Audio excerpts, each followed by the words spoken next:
വിളയൂരിൽ car പാടത്തേക്ക് മറിഞ്ഞു.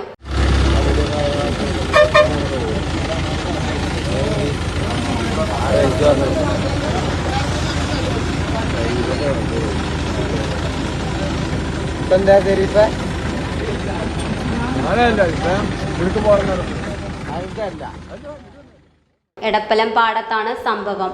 ആർക്കും പരിക്കില്ല. വിളയൂർ കണ്ടേങ്കാവ് സ്വദേശികളായ 3 പേരാണ് കാറിലുണ്ടായിരുന്നത്. എടപ്പലം ഭാഗത്തു നിന്നും വിളയൂർ ഭാഗത്തേക്ക് വരികയായിരുന്നു കാർ. എടപ്പലം എത്തിങ്ഖാനയ്ക്ക് സമീപത്തെ പാടത്തിനോട് ചേർന്നുള്ള റോഡിൽ കാർ പാടത്തേക്ക് മറിയുകയായിരുന്നു. ക്രെയിൻ ഉപയോഗിച്ച് വാഹനം പാടത്തു നിന്നും ഉയർത്തി മാറ്റി.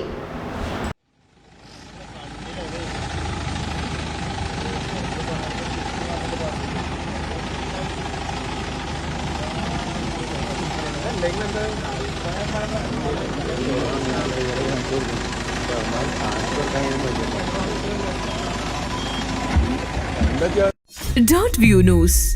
കാഴ്ചകളാണ് ലോകം. കണ്ടു തുടങ്ങുക.